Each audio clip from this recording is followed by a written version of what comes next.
morning, my dear students.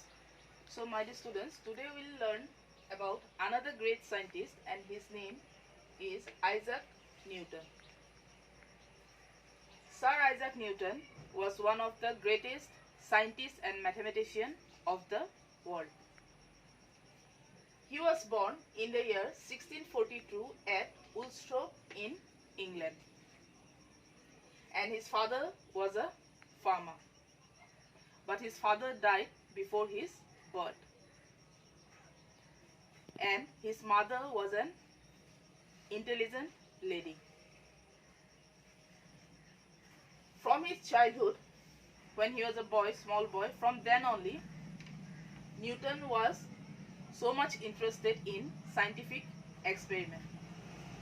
He loved to play with the mechanical toys. Together with that, he also loved to fly kites and to make kites. He loved to make and fly kites. And when he was a small child, in his childhood only, he invented one small windmill. Small windmill was invented by him when he was only a small child. Later, Newton studied mathematics at Cambridge University. And when he joined the university, from then only, he started to working on the scientific investigation, scientific experiments. And some of the important, he did many discoveries and inventions. Among them, some of the important inventions or discoveries of Newton were, first one is the force gravity. There is a famous story regarding the discovery or invention of the force gravity. The story is that one day Newton was sitting under an apple tree,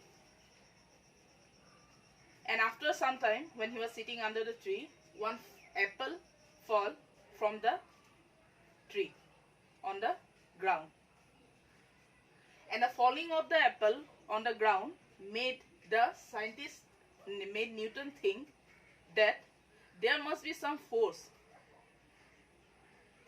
must be there which pull the apple down, means which making the apple to fall downwards instead of flying off.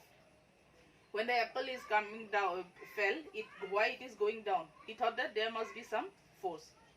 Because of that force only, the apple is falling on the ground and not flying off into the air.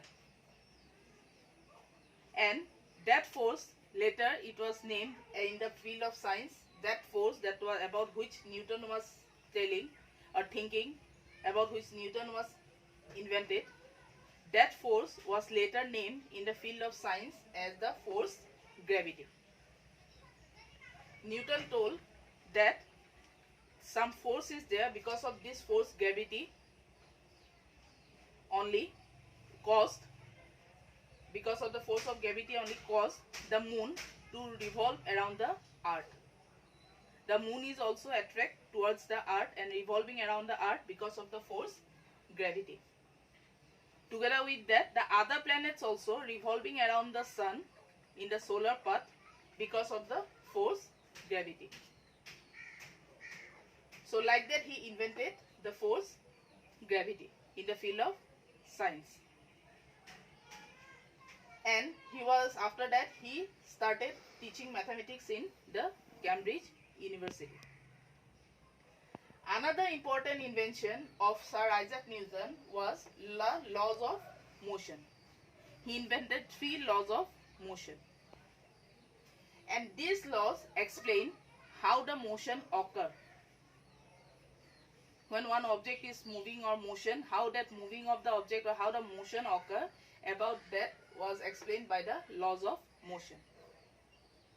Together with that, how the motion, what is the relationship between the moving object, and the motion that is applied, that is act on the moving object. What is the relationship between them? What is the relationship between the moving object and the force that is apply, motion that is applied on the object, that is act on the object. What is the relationship? That one is also explained by the laws of motion. So this one is also one of the important inventions of Isaac Newton. Another one is the reflecting telescope.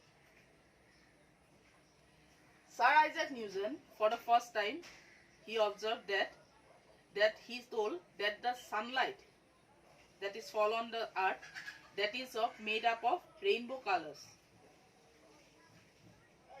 Rainbow colors, and because of that only, for the first time, he discovered the reflecting telescope.